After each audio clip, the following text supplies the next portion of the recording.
Eric Wilson pushed open the heavy glass door of the UCLA library, bracing it with his shoulder to keep from knocking over the stack of books in his arms. It was mid-September 2005, and the campus was bustling with activity. Freshmen were struggling with their schedules, upperclassmen were already lounging on the lawns, and the air smelled of freshly mown grass and coffee from a nearby coffee shop. Eric, a tall guy with dark curly hair and slightly tired green eyes, was a freshman and already feeling overwhelmed. Introductory economics had been more difficult than he expected, and he urgently needed a book on microeconomics that he had forgotten to order in advance. The library was quiet, save for the rustling of pages and a sneeze in the far corner. Eric headed toward the stacks, weaving between tables where students were already studying for their first exams. He spotted an empty computer in the corner and decided to check the catalog. While he waited for the machine to boot up, his gaze fell on the girl at the next table. She was hunched over her laptop, her long blonde hair pulled back into a messy bun. She was wearing a white UCLA t-shirt and jeans, and an open bag of M&Ms lay next to her, from which she periodically took candy without looking up from the screen. "Hey, do you know how to find books around here?" Eric asked, leaning in a little closer. His voice came out louder than he'd intended, and a couple of students turned around. He looked confused, but the girl looked up and smiled. "You mean the catalog?" she asked, pushing the laptop away. "It's simple. You type in the title or author here," she pointed to her computer screen, "and select Search the library. What are you looking for?" "Principles of Microeconomics" by Mankiw.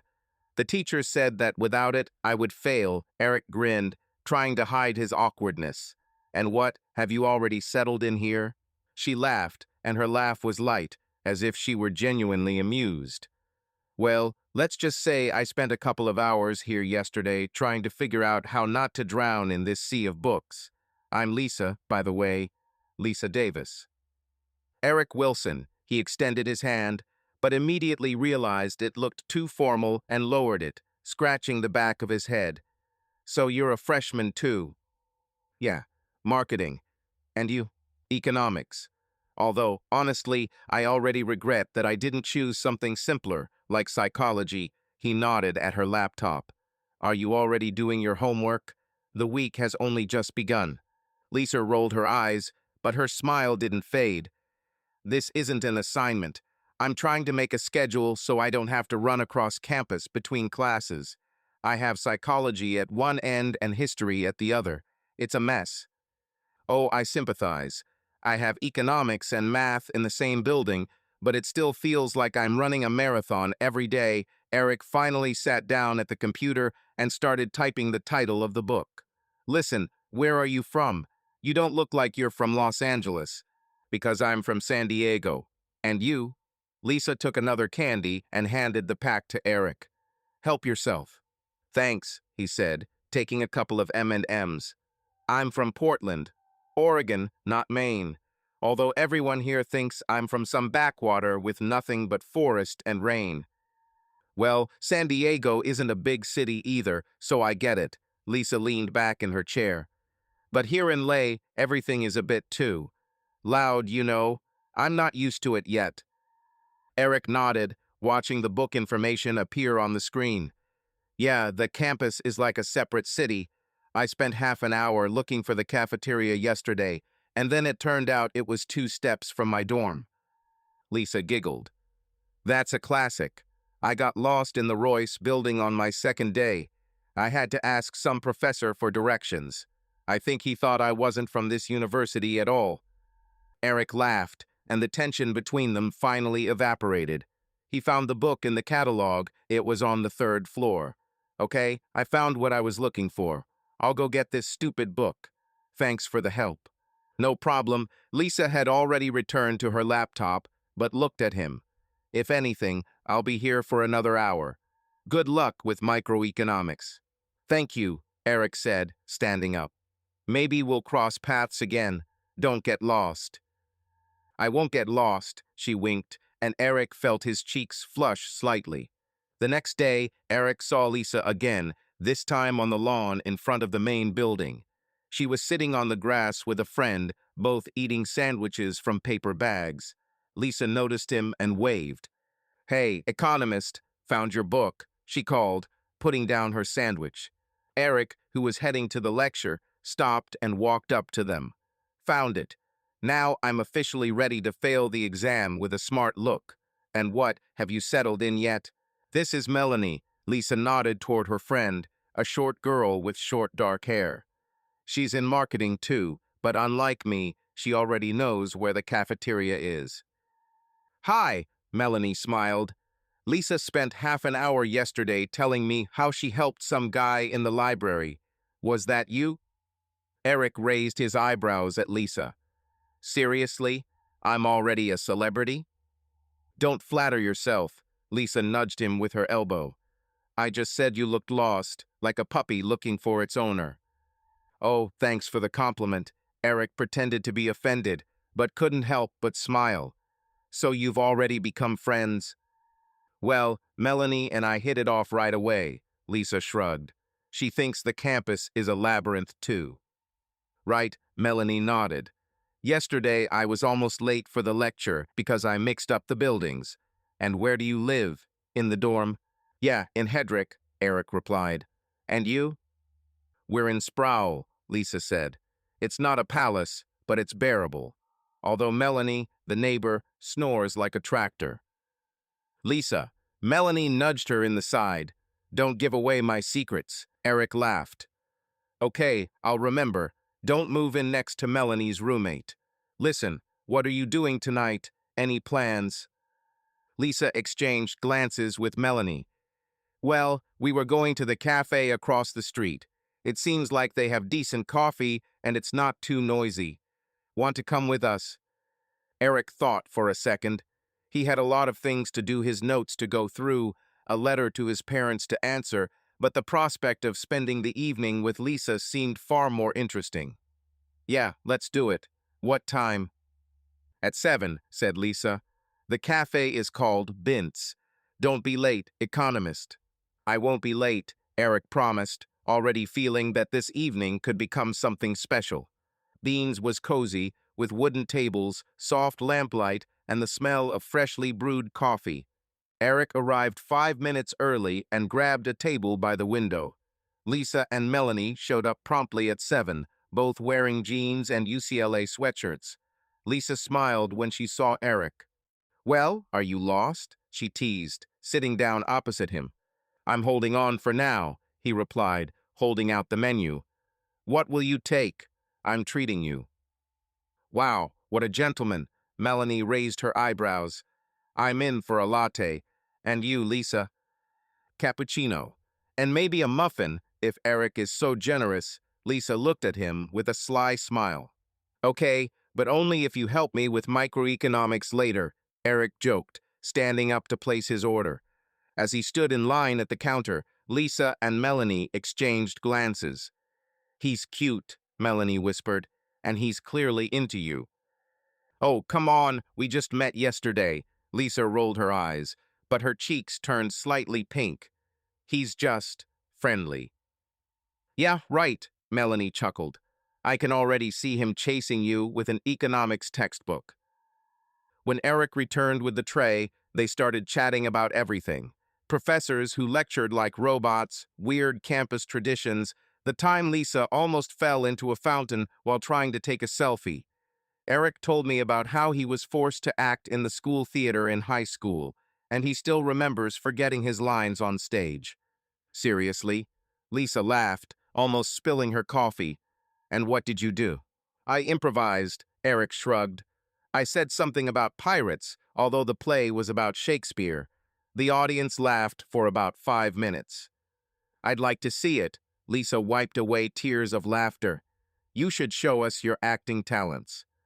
"Only if you sing something," Eric countered. "You have some kind of secret talent, right? Everyone from San Diego is hiding something." "Ha, I can dance salsa." Lisa lifted her chin proudly. "My mom taught me when I was 10, but I don't dance in front of strangers." "I'm not a complete stranger anymore," Eric noted. "We're drinking coffee together." "That doesn't count." Lisa shook her head. but her eyes were shining. Maybe in a couple of weeks, if you prove you're not crazy. Melanie watched their exchange, hiding a smile behind her mug. Okay, you two, enough flirting. Tell us who's watching what. I'm all for Lost. What about you? I'm more of an office guy, Eric said. That Michael Scott guy is just a genius of idiocy. Agreed, Lisa clapped her hands. Although I still watch Grey's Anatomy, I can't tear myself away. Oh, that's for girls, Eric teased. It's all about love and tears. You try to look, Lisa poked him with her finger. Then you'll tell me how you cried over Meredith. They stayed in the cafe until closing time, when the waitress began wiping down nearby tables with a knowing air. Eric walked Lisa and Melanie back to their dorm, and they agreed to meet in a few days at a senior party. Don't forget, economist, Lisa shouted, already climbing the steps. And don't be late. By their junior year, Eric Wilson and Lisa Davis were inseparable. What began as an awkward encounter in the library had blossomed into more than just a frat romance. They spent nearly every waking moment together, balancing lectures, cramming, and long conversations that lasted until midnight. The UCLA campus had become their shared world. They knew every corner of Powell Library, the best coffee spots at Beans, and even the bench by the fountain where they liked to sit when lectures ended early. Eric, now a confident economist, still teased himself about how he'd nearly failed his first semester. Lisa, on the other hand, thrived in marketing, her energy and creativity making her a star on group projects. But their relationship wasn't just about school. They were making plans, dreaming about the future, and learning to cope with the petty squabbles that inevitably arose when two 20-somethings navigated the college grind. It was a warm fall day in 2007, and the campus was bathed in golden light. Eric and Lisa sat on the grass in front of the Royce building, laptops and luncheon sandwiches spread out in front of them. Lisa was trying to finish a presentation for a branding class, and Eric was leafing through his macroeconomics notes, occasionally looking up to glance at her. You're staring at me again, Lisa said, not looking up from the screen. If I don't finish this thing by tomorrow, Professor Klein is going to eat me. I'm not staring, Eric grinned, taking a bite of his sandwich. I'm just admiring. It's different. Lisa rolled her eyes, but her lips twitched into a smile. Enjoy your formulas, economist. You have an exam in 3 days. Okay, I'm ready, he said, leaning back on the grass, his hands behind his head. Well, almost ready, except I still don't understand how the Phillips curve works. And I thought you were a genius. Lisa finally put the laptop down and looked at him. Maybe I should teach you some lessons. You know, I'm pretty good at economics. At least the part about people, not graphs. Oh, really?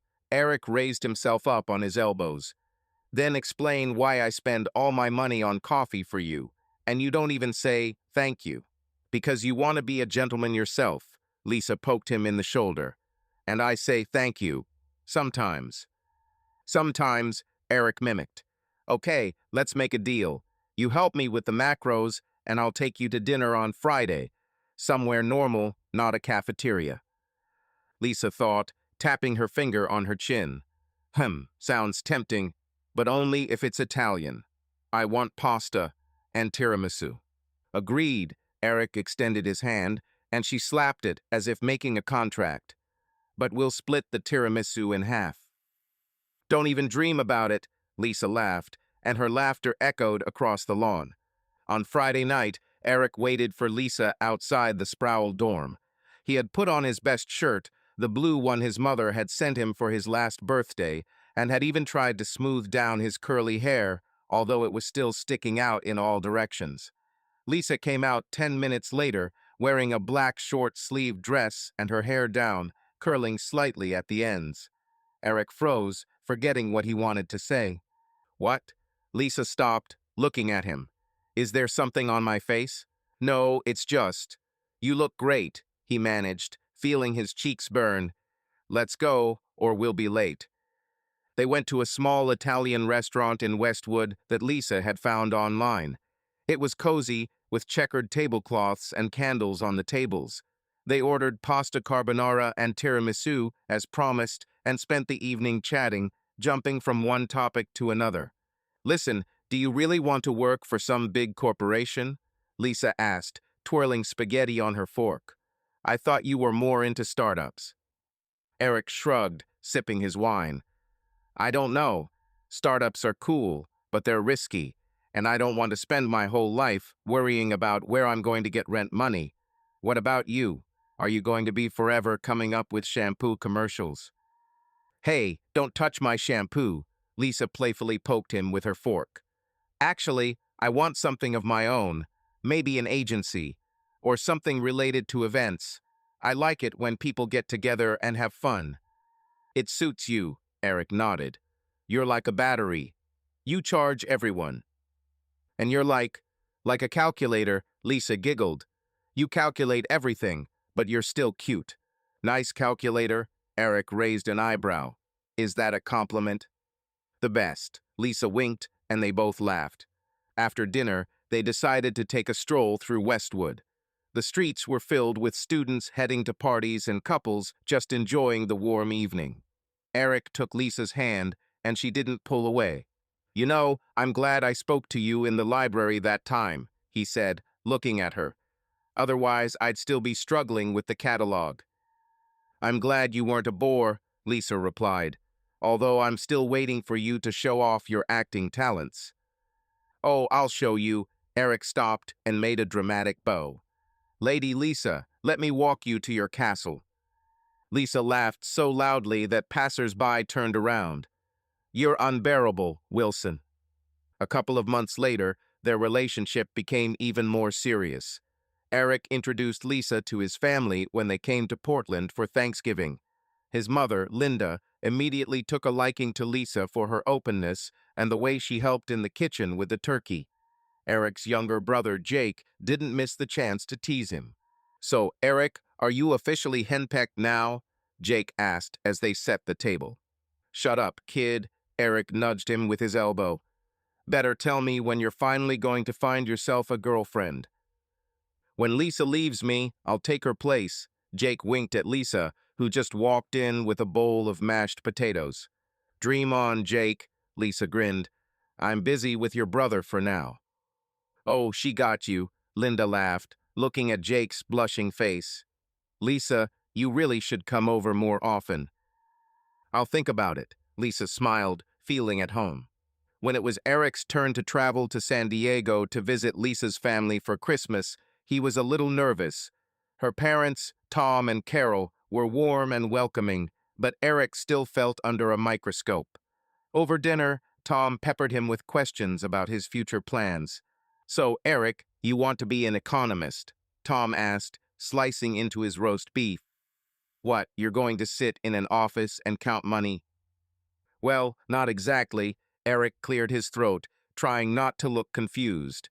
"I'm more into data analysis, helping companies make decisions, maybe in technology." "Sounds solid," Carol nodded, handing him a bowl of vegetables. "And you, Lisa, still want your own agency?" "Yep," Lisa nodded. "I already thought of a name. Davis Events. Sounds cool, right?" "Very cool," Eric smiled, looking at her. "Just don't forget to hire me as your CFO." "If only you would stop stealing my tiramisu," Lisa poked him under the table. Tom and Carol looked at each other, clearly pleased with how their daughter and Eric were getting along. After dinner, they all watched old Christmas movies together, and Eric felt accepted as one of their own. But not everything was perfect. Like any couple, they had their quarrels. Once, before winter exams, Lisa snapped at Eric because he forgot to come to her presentation. "You said you'd be there." Lisa stood in her dorm room, arms crossed. "This was my first big project, and you didn't even apologize." "Lisa, I've been swamped with work," Eric tried to explain, sitting on the edge of her bed. "I have a deadline for econometrics. I haven't slept for 2 days. I really didn't want to let you down. Does that make me feel better?" Lisa raised her voice. "You always say you're busy, but you find time for your stupid football matches with your friends." "It was one time." Eric started to get irritated. And I don't sit at the matches. I'm preparing for exams. You know how important it is for me not to fail the course. Lisa sighed, sitting down in her chair. I know. It's just, I wanted you to be there. It was important to me. Eric looked at her and felt a pang of guilt. I'm sorry. I screwed up. Let's do it this way. After exams, I'll take you to that Italian place, and you'll order 2 tiramisu. Just for you. Lisa smiled weakly. 2? Seriously? Seriously. Eric came over and hugged her. I don't want to upset you. You're too important to me. She buried her face in his shoulder. Okay, I forgive you. But if you forget again, I'll make you dance salsa in front of the whole dorm. Is that a threat? Eric laughed, and the tension between them melted.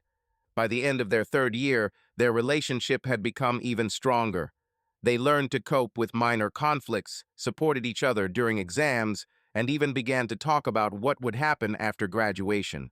Eric dreamed of working in Silicon Valley, Lisa about her own agency.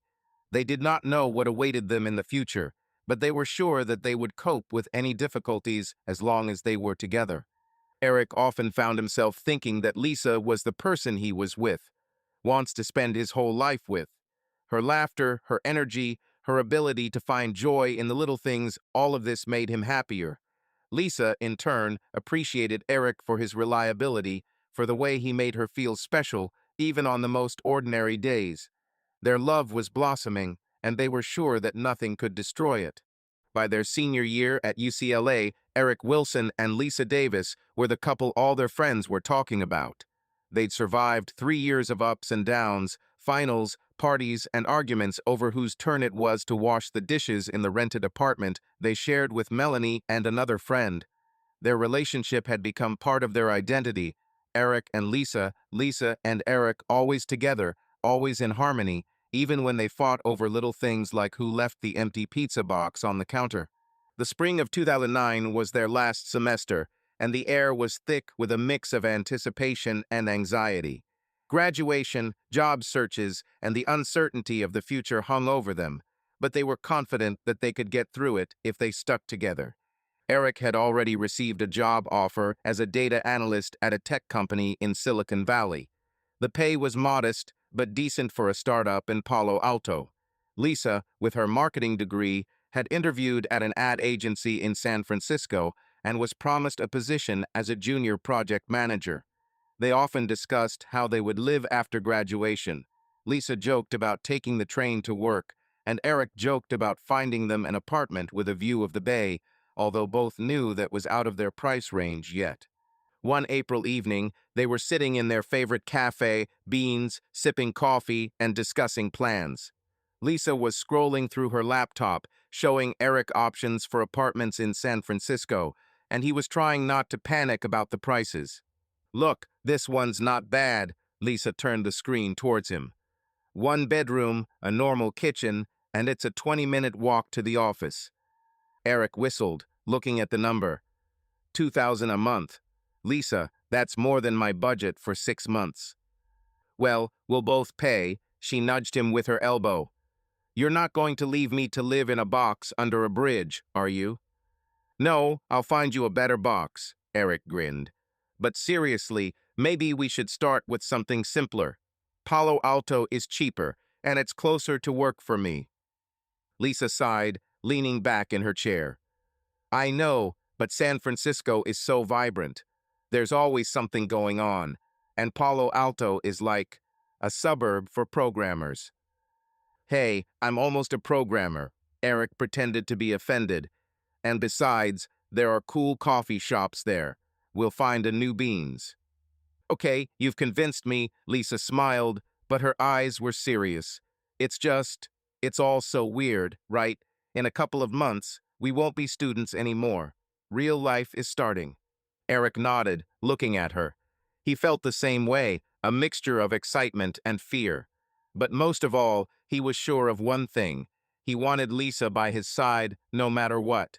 He had been carrying a small box in his pocket for weeks now, containing his grandmother's sapphire ring.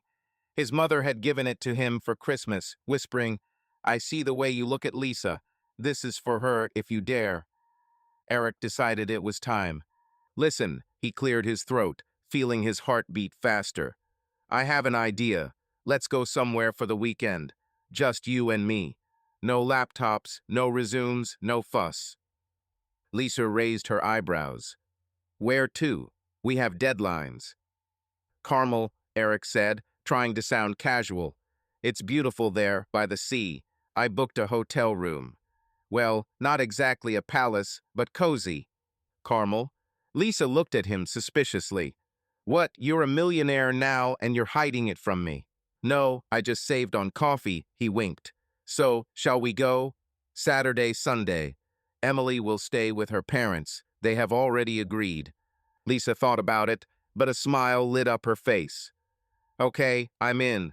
But if there's bad coffee, I won't forgive you. Agreed, Eric smiled, feeling the box in his pocket become heavier.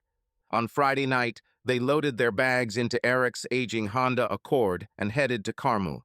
The drive took 3 hours, and they spent it listening to a playlist of Coldplay and The Killers, arguing about who was the better singer, and reminiscing about their first few months at UCLA. Lisa told him about the time she nearly blew a presentation because she mixed up her slides, and Eric confessed that as a freshman, he tried to be cool by buying energy drinks instead of coffee until he realized they tasted bad. The sun was setting when they arrived, painting the Pacific Ocean orange and pink.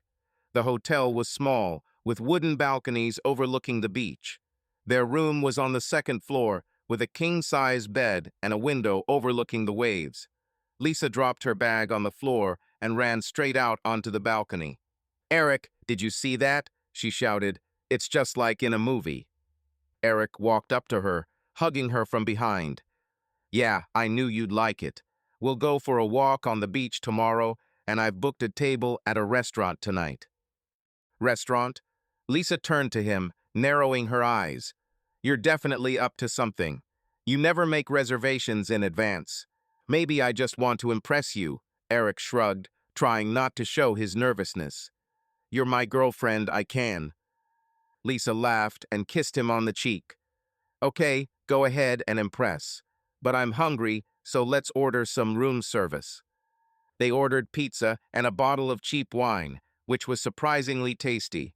They sat on the bed, watching an old movie on TV and laughing at how badly the actors were acting. Eric kept glancing at Lisa, thinking how much he loved her. He wanted to propose right then, but he decided that a restaurant would be better. There would be a moment she would remember forever. The next evening, they went to La Luna, a small but elegant restaurant with white tablecloths and candles on the tables. Lisa wore a light blue dress that brought out her eyes, and Eric chose a dark jacket that he only wore for important interviews. They sat by the window, overlooking the ocean, where the last rays of sunlight reflected on the water. Well, admit it, Lisa looked at him over the menu. Why are you so dressed up? Is it because of work? Is there something you're not telling me? No, I just thought you deserved a normal guy, not a dude in a hoodie, Eric smiled, but his palms were sweaty. The ring box was in his jacket pocket, and he hoped she wouldn't notice how nervous he was. You look normal in a sweatshirt, Lisa nudged him with her foot under the table. But you look okay in a jacket too. Maybe I'll even take a picture of you for Mom. She keeps asking why you don't wear shirts. Because I'm not her accountant, Eric rolled his eyes. Listen, let's order. I'm starving. They chose seafood and a bottle of Pinot Noir, which the waiter praised as perfect for an evening by the sea. As they ate, Lisa talked about her interview at the agency, and Eric shared details about his new job. They want me to start a month after graduation, he said, cutting into a piece of salmon. But I'm already reading their documentation. It's something about data analysis for startups. It sounds cool, but I'm not sure I understand half the terms yet. You'll figure it out, Lisa smiled. You always figure it out. Remember how you helped me with that branding presentation? I thought I was going to screw it up, but you just sat down and fixed it in an hour. That's because I'm your personal superhero, Eric winked. Have you already figured out how you're going to conquer San Francisco? Well, first of all, I want to not screw up the first week, Lisa laughed. And then, I don't know, maybe in a couple of years I'll start my own business. I want to organize something big, like festivals or galas. This is going to be epic, Eric nodded. I can already see the headlines. Lisa Davis throws best party in California. And you will be my main sponsor. Lisa raised her glass. To us and to the future, yes.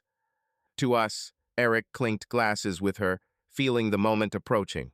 When dessert arrived, tiramisu, which they were supposed to share, as usual, Eric knew it was time. He cleared his throat, set his glass down, and looked at Lisa. His heart was pounding so loudly he was afraid she would hear it. Lisa, can I say something? He began, trying to speak evenly. Of course, she looked at him, putting down her spoon. Something serious? You're acting so weird today. Well, sort of, Eric smiled, but his hands were shaking. He reached into his pocket and pulled out the box. I've been thinking about us a lot, about how we've gotten through these last 3 years, how you make me laugh even when I want to quit, how you always know what I need, even when I don't know myself, and I don't want it to ever end. Lisa froze, her eyes widening as she saw the box. Eric, what are you? He opened the box, revealing a sapphire ring that glittered in the candlelight. Lisa Davis, will you marry me? The restaurant went quiet, or maybe Eric just imagined it. Lisa covered her mouth with her hand, her eyes filling with tears. Oh my God, Eric, yes. Yes, of course, yes. She jumped up, hugged him so tightly she almost knocked over the table, and kissed him. The people at the neighboring tables began to applaud, and the waiter, smiling, winked at Eric. Lisa took the ring, her fingers shaking as Eric slipped it onto her finger. My grandmother had it, he said quietly. She always said it was for someone special. That's you. It's perfect. Lisa looked at the ring, then at him. You're perfect. How did you even plan this? I had no idea. I'm a master of stealth, Eric grinned, although inside he was still shaking with excitement. But you almost cracked me when you started about the jacket. They laughed, and the rest of the evening passed in a blur. They finished their wine, ate their tiramisu, and talked about the future, about the wedding, about where they would live, about telling their parents. When they got back to their room, Lisa still couldn't take her eyes off the ring. I still don't believe it, she said, lying on the bed and holding her hand up to the lamplight. Are we really going to be married? Really, Eric lay down next to her and kissed her forehead. And I promise I won't make you live in a box under a bridge. Lisa laughed and pressed herself against him. You better not make me. I'm yours now. Bride, I have demands. They spent the rest of the weekend walking along Carmel Beach, holding hands and making plans. They decided to have their wedding in a year after they had both settled into their new jobs. Lisa was already imagining what her dress would look like, and Eric joked that his only job was to remember the rings. Their happiness was palpable. 7 years after graduating from UCLA, Eric Wilson and Lisa Davis, now Lisa Wilson, had built the life they dreamed of as college students. They married in a small garden in San Diego, surrounded by family and friends, and soon after moved to Palo Alto, where Eric worked as a data analyst for a tech company and Lisa worked in marketing for an advertising agency in San Francisco. Their home, purchased with a mortgage, was cozy but modest, a 2-story cottage with a small backyard filled with orange trees. Their greatest treasure was their daughter, Emily, who had recently turned 5. Life seemed perfect, though not without its challenges. Busy work schedules, childcare, and constant struggles with the little things in life sometimes threw them off track. But Eric and Lisa were a team, and their love helped them overcome any difficulties. It was a Saturday morning in March 2016, and the smell of pancakes and coffee filled the Wilson house.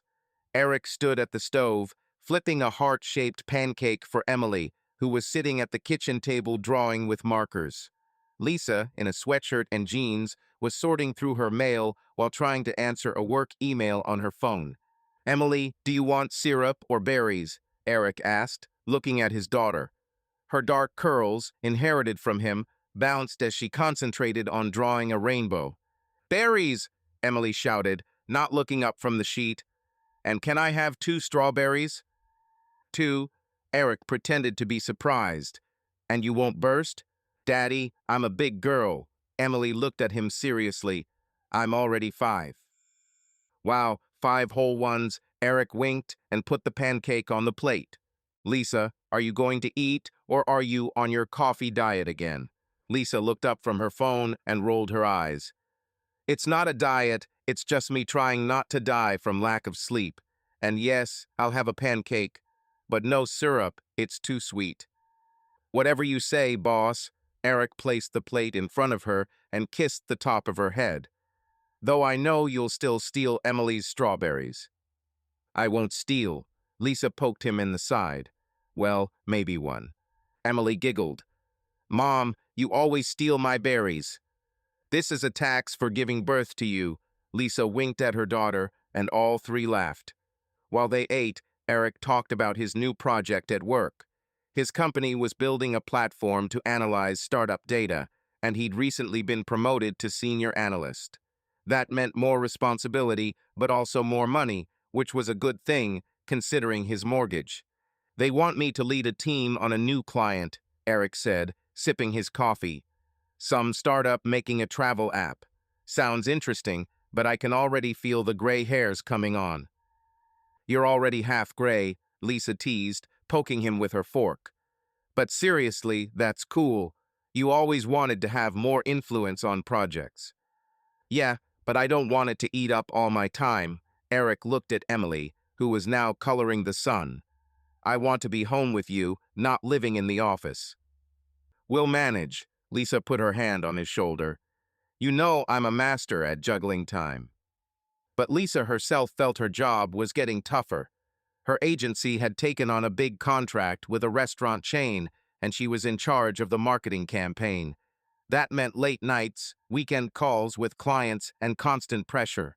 She loved her job, especially the creative part, where she got to come up with slogans and visuals, but the fatigue was setting in. Sometimes she found herself missing those days at UCLA when the biggest stress was studying for exams. "Mom, will you come to the park with me?" Emily looked at her hopefully. "There are carousels there, and I want to go on one with horses." Lisa sighed, looking at her phone where an unread email from a client was blinking. "Sweetie, I'd like to, but I have a couple more emails to send. Maybe Daddy could take you." Emily pouted, but Eric quickly intervened. "Of course we'll go, champ, and Mom will catch up with us later, right?" He looked at Lisa with a slight reproach. "I promise." Lisa raised her hands in surrender. "Give me an hour and I'll be with you." After lunch, Eric and Emily went to the park, but Lisa stayed home, staring at her laptop. She tried to focus on the copy for the ad campaign, but her thoughts kept returning to how she was spending less and less time with her family. She loved Eric and Emily more than anything in the world, but her work seemed to be draining her of energy. She remembered how in college she had dreamed of having her own agency where she would set the pace. Now that seemed like a distant fantasy. When Eric and Emily returned, Lisa had finished work and was waiting for them with homemade lemonade cupcakes she had baked to make up for the misfortune. Emily ran into the house, waving a star-shaped balloon. "Mom, look what they gave me," she shouted, rushing towards Lisa. "And I also rode a horse, and Dad said I was like a real cowgirl." "The coolest cowgirl." Lisa hugged her, feeling a twinge of guilt for missing the park. "Tell me everything. I want to know every detail." Emily started prattling on about the carousel, how she'd picked out a white horse with a golden mane, and how her dad had almost dropped his ice cream. Eric stood there, smiling, but Lisa could see a slight weariness in his eyes. "Is everything okay?" she asked quietly as Emily ran to her room to get her sketchbook. "Yeah, it's just a long day," Eric shrugged. "And you know, I missed you at the park." Emily kept asking where Mom was. Lisa looked down. "I'm sorry. I really wanted to go, but this contract, they want a new version of the campaign by Monday, and I can't let them down." "I know," Eric took her hand. It's just, let's try to find a balance, okay? I don't want us to turn into those who only work and sleep. We won't. Lisa squeezed his hand. I promise. Maybe next week we can have a family day, just the three of us. Agreed, Eric smiled, but Lisa saw that he was still a little worried. That evening, after Emily had gone to bed, Eric and Lisa were sitting on the couch with glasses of wine. The TV was showing an old sitcom, but they were barely paying attention. Lisa snuggled up to Eric, resting her head on his shoulder. Do you remember how we dreamed about life after college? She asked, looking at his profile. It all seemed so simple. School, marriage, kids, a cool job. Yeah, Eric chuckled. And now we have a mortgage, taxes, and a daughter who demands 2 strawberries for every pancake. Lisa laughed. But I wouldn't change it for anything. You, Emily, you're my everything. And mine, Eric kissed her forehead. But you know, sometimes I miss the days when we could just get up and go to Carmel for the weekend. We'll go again, Lisa looked at him. As soon as I close this contract, I promise we'll take a vacation, maybe even to Carmel. I keep my word, Eric raised his glass. To us, and to Carmel. To us, Lisa clinked glasses with him, feeling the warmth of his closeness. But deep down, she knew that her job was taking up more and more of her time. She loved her career, but sometimes she just wanted to stop, breathe, and just be a wife and mother. Eric, for his part, tried to be a support system for the family, but his new position also added pressure. They were happy, but their lives began to resemble a race in circles where everyone tried to keep up. The following week, Lisa stayed late at the office to prepare a presentation for a client. Eric picked Emily up from preschool and cooked dinner macaroni and cheese, her favorite. When Lisa got home around 9, the house was quiet, except for the kitchen light. Hey, you're home. Eric came out of the living room, wiping his hands with a towel. Emily's already asleep. I left you some pasta in the oven. Thank you, Lisa smiled tiredly, taking off her shoes. Today was a complete nightmare. The client wants 3 more versions of the slogan, and I don't know how to surprise them anymore. Maybe eat our burgers, they're the best, Eric grinned, trying to cheer her up. Ha, brilliant, Lisa laughed, but her eyes were tired. Look, I really appreciate you keeping things under control. I'll try to be home early tomorrow. No problem, Eric hugged her. But let's still find time for that family day. Emily's already asking when we're going to see the dolphins. Soon, Lisa nodded, feeling fatigue wash over her like a wave. I promise. They sat at the table, and Lisa ate pasta while Eric told them about how Emily had tried to teach him to draw a unicorn. They laughed, and for a moment, it seemed like the old days, like those days at UCLA, when they could talk for hours without noticing the time. But Lisa knew that her job was starting to take up too much of her time, and she was afraid that it might become a problem. Eric, for his part, was determined to keep their family as strong as it had been on their wedding day. Eric and Lisa Wilson continued to build their life in Palo Alto, where their cozy home became the center of their family's joys and worries. Emily, their 5-year-old daughter, filled their days with laughter and energy, but hectic work schedules increasingly created cracks in their perfect family life. Eric, now a senior analyst at a tech company, was accustomed to long workdays, but he tried to be home for dinner so he could spend time with Emily. Lisa, a marketing manager at an advertising agency in San Francisco, was increasingly immersed in a major new contract that required her to give her all.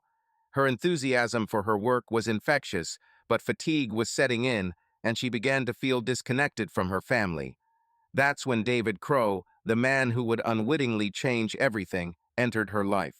It was June 2016, and Lisa was sitting in her agency's office in downtown San Francisco. The windows overlooked a busy street where tourists and office workers milled about. She was reviewing sketches for a new advertising campaign for a restaurant chain when her colleague Melanie poked her head into the room. Lisa, are you ready to meet the client? Melanie asked, holding up a folder. He's the guy who does the corporate events and all the fancy parties. David Crow. Yeah, I read his profile. Lisa put the sketches down and stretched. Owner of Crow Events, huh? Sounds like a guy who knows how to have fun. Oh, he certainly is, Melanie grinned. But keep your eyes peeled. He's charming as hell, and he knows it. Don't worry, I'm married. Lisa showed her wedding ring and winked. I'm not that easy to charm. Melanie laughed, but her eyes were serious. I'm just saying, he's the kind of guy who likes attention. Come on, he's already in the conference room. They walked down the hallway into a small room with panoramic windows. David Crow stood at a desk, scrolling through something on his tablet. He was in his mid-30s, tall, with neatly styled dark hair and a light stubble that gave him the look of a man always ready for adventure.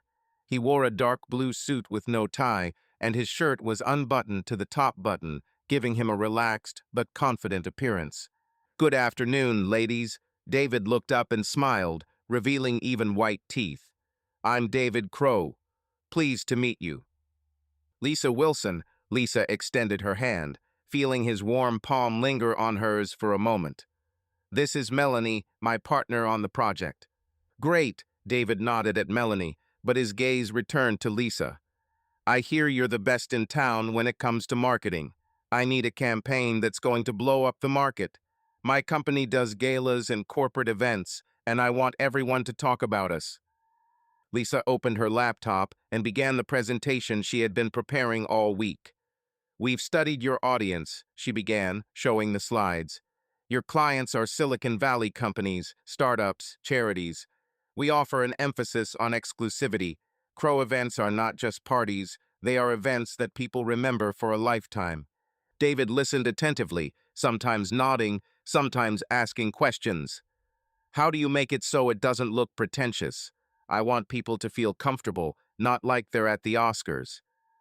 We can add warm, human elements, Lisa replied, switching slides. For example, video stories from your clients sharing how your events help them connect or celebrate important moments. It creates an emotional connection. Clever, David smiled, leaning back in his chair. I like the way you think, Lisa. You've got a spark. Lisa felt her cheeks turn slightly pink, but quickly pulled herself together. Thank you. Melanie and I are ready to give it our all. When do you want to launch the campaign? The sooner the better. David pulled out a business card and handed it to Lisa. Let's meet next week and discuss the details. Maybe over coffee? I know a great place in the Embarcadero. Sounds good. Lisa took the card, trying not to notice how he looked into her eyes a little longer than necessary. We'll be in touch. After the meeting, Melanie walked Lisa to her office. Well, I told you he was charismatic, she said, crossing her arms. Did you cope? It's okay, Lisa shrugged, but her voice was a little less confident. He's just a client, nothing special. Melanie narrowed her eyes. Uh-huh. Just be careful, okay? Guys like him like to flirt. Mel, I wasn't born yesterday, Lisa laughed, but deep down she felt a little nervous. David was different from other clients. His energy, his way of speaking, it was all attractive. A week later, Lisa was sitting at a café near the Embarcadero, across from David. There were 2 cups of espresso and a plate of croissants on the table. They were discussing the campaign, but the conversation quickly turned personal. So, Lisa, tell me about yourself. David sipped his coffee, looking at her over the top of his cup. Did you always want to do marketing, or was it just an accident? Well, not exactly by chance, Lisa smiled, breaking off a piece of croissant. Even at school, I loved organizing all sorts of school events. And marketing is like organizing a party, only for a brand. And you? How did you get into events? Honestly, David chuckled. I just loved to party. In college, I was the guy who always knew where the best party was. Then I realized I could make money doing it. And here I am, 10 years later, throwing corporate events for big shots. Not bad, Lisa nodded. You seem to have a talent for this. You seem to always be the center of attention. It's like you have a way of making people feel special, David looked at her with a slight smile. That's rare. Lisa felt her heart beat faster, but quickly changed the subject. Okay, let's get down to business. I came up with a couple of ideas for visuals. Want to see them? Of course, David nodded, but his gaze stayed on her a little longer than necessary. They spent another hour discussing the campaign, but Lisa noticed that David often turned the conversation to her favorite places in San Francisco, how she spent her weekends. She responded politely, trying to keep her distance, but his attention was welcome. As they parted, he suggested meeting again for dinner to discuss additional ideas. Dinner? Lisa raised her eyebrows. This is already beyond the scope of work, don't you think? Maybe a little, David smiled, but I promise I'll be decent. Just good food and conversation. No pressure. Lisa thought about it. She knew she should say no, but the idea of spending the evening in David's company was tempting. I'll think about it, she said finally. My schedule is tight, but I'll let you know. Great, David extended his hand to her, his fingers lingering on her palm again. I'm waiting for your message, Lisa. When Lisa returned home, Eric was playing with Emily in the living room. They were building a pillow castle, and Emily was squealing with delight as Eric pretended to fall under her attack. Mom, you're home. Emily ran up and hugged Lisa. Dad and I are building a fort. I see, Lisa smiled, but her thoughts were somewhere else. A world-class fortress. Eric rose from the floor, brushing off his jeans. How was the meeting? Is the new client happy? Yeah, it's all good. Lisa put her bag on the table. He wants a big campaign, so there will be a lot of work. Cool, Eric came over and hugged her. You're a star. Want to order pizza? Emily's been asking for pepperoni for an hour now. Pizza, yes, Lisa nodded, but her voice was a little distracted. But I'll take a shower first, okay? Eric looked at her, noticing her thoughtfulness. Everything okay? You seem kind of, I don't know, tired. It's just been a long day. Lisa forced herself to smile. I'll be right back. In the shower, she stood under the hot water, trying to sort out her thoughts. David was a client, just a client. But the way he looked at her, the way he smiled, the way he spoke, all of it stirred feelings in her she hadn't expected. She loved Eric, she loved their family, but something about David made her curious. She shook her head, pushing the thoughts away. It's just fatigue, she told herself. I'm married. I have it all under control. A few days later, Lisa agreed to meet David again, this time for lunch at a restaurant overlooking the bay. They discussed the campaign, but the conversation again veered toward personal matters. David talked about his divorce a couple of years earlier and how he preferred his freedom but appreciated good company. And you, Lisa? He asked, looking into her eyes. How do you cope with work and family? You seem like a person who always manages to do everything. Well, not really, Lisa laughed, feeling more relaxed. I have a 5-year-old daughter, and she's like a hurricane. And I have a husband who thinks he's a superhero because he can make pancakes. Sounds like a happy life, David smiled, but there was a slight shadow in his voice. And when do you find time for yourself? For myself? Lisa shrugged. I don't know. Probably when I sleep. That's not right, David shook his head. You deserve better. Maybe next time we can have dinner instead of lunch. I know the best steak place in town. Lisa hesitated. She knew this was no longer just a business meeting, but something in his confidence, in his attention to her, made her say, We'll see. I'll let you know. When she returned to the office, Melanie caught her in the hallway. Were you seeing Crow again? She asked, crossing her arms. Yes, we discussed the campaign. Lisa tried to speak casually. He wants more visuals. Aha, Melanie looked at her skeptically. Just remember that you have Eric and Emily at home. Mel, I know. Lisa felt irritated. It's just work. But deep down she knew it was more than just work. David Crow had awakened something in her she hadn't felt in a long time, and it scared her. She loved Eric, but the thought of another dinner with David wouldn't leave her mind. The summer was hot, and Lisa Wilson increasingly felt her life teetering on the edge of chaos. Her job at an advertising agency in San Francisco was taking up all her time, and a new contract with David Crow's company was adding to the pressure.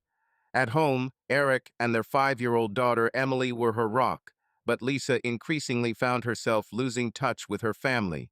Her meetings with David, which had started out as businesslike, were becoming more personal, and she began to notice how his attentions were stirring up feelings in her that she had tried to ignore.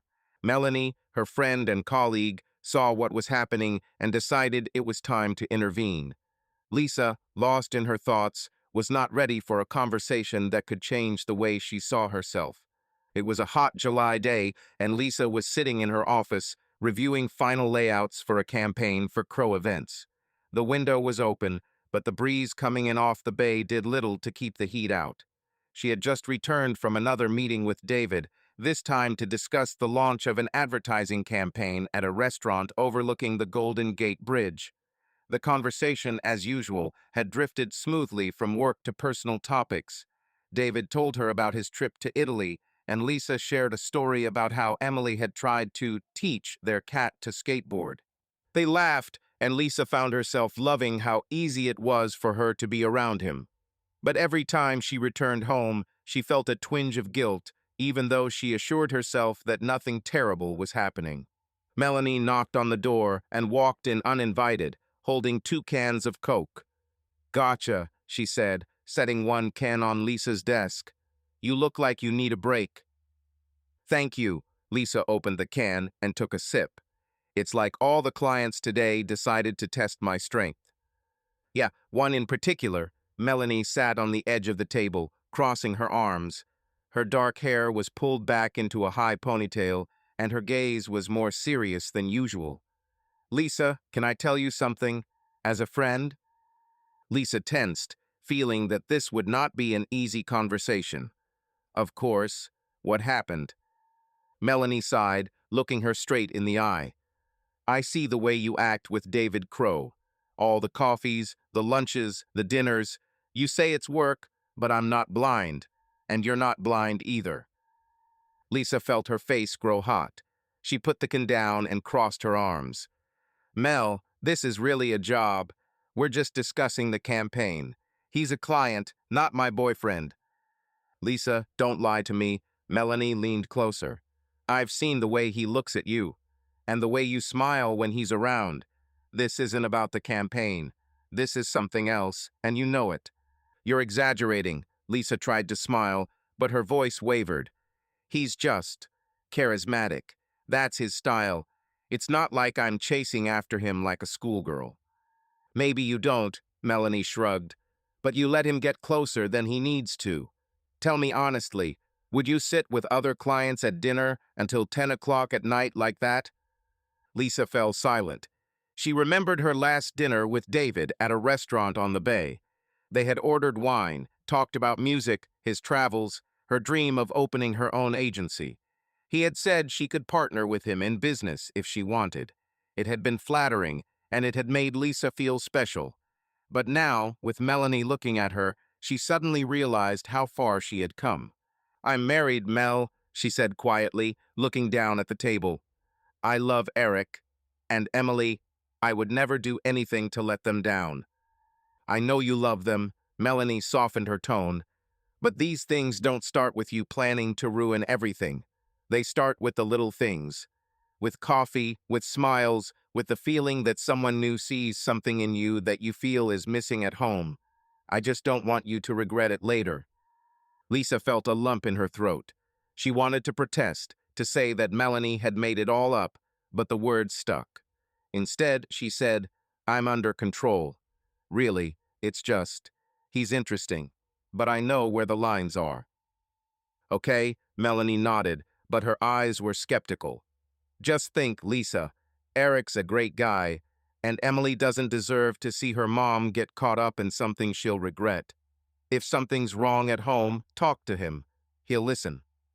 "Everything is fine at home," Lisa answered too quickly, and Melanie noticed it.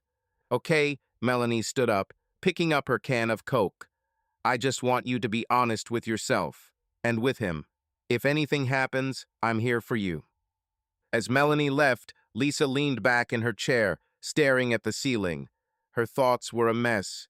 She really loved Eric. He was her rock, her best friend, the person who made her life complete. But David, he was a breath of fresh air. His energy, his confidence, his ability to make her feel like the center of attention, it was all new and exciting. She didn't want to admit that this was beyond work, but Melanie's words had gotten to her. That evening, Lisa returned home later than planned. Eric was in the living room, reading a book about dinosaurs to Emily. Emily, in her unicorn pajamas, was sitting on his lap, pointing at the pictures. "Mom," Emily jumped off the couch and ran to Lisa. "Dad said the T-Rex was the biggest, but I think the Triceratops is cooler." "Triceratops," Lisa smiled, scooping her daughter up. "Is that because it has horns?" "Yeah," Emily nodded. "Have you seen dinosaurs?" "No, but I saw your dad, who makes the best pasta in the world." Lisa looked at Eric, who closed the book and stood up. "There's pasta waiting for you in the kitchen," he said, smiling, but his eyes were tired. "Long day?" "Very." Lisa lowered Emily to the floor. "Clients, you know how it is." "I know." Eric came over and hugged her. "Go eat, and I'll put this little dinosaur lover to bed." Lisa nodded, but as Eric led Emily upstairs, she felt her thoughts drift back to David. She remembered him saying earlier, "You're too talented to be stuck in an office. Think about something bigger." It wasn't just a compliment, it was as if he saw something in her that she didn't see. She shook her head, trying to clear it out, and headed into the kitchen. The following week, Lisa and David met again, this time at his company's office in downtown San Francisco. Crow Events occupied the top floor of a modern building with floor-to-ceiling windows, and David's office was as stylish as he was. A leather couch, a glass desk, and several photos from events where he posed with clients and celebrities. Impressive. Lisa looked around as David poured her coffee. "You clearly know how to impress." "That's my job," David smiled, sitting down opposite. "But you're impressive, too. Your mock-ups or something. I showed them to my team, and they loved them." "Good to hear." Lisa opened her laptop to show the updated sketches. "We've added video content as you requested.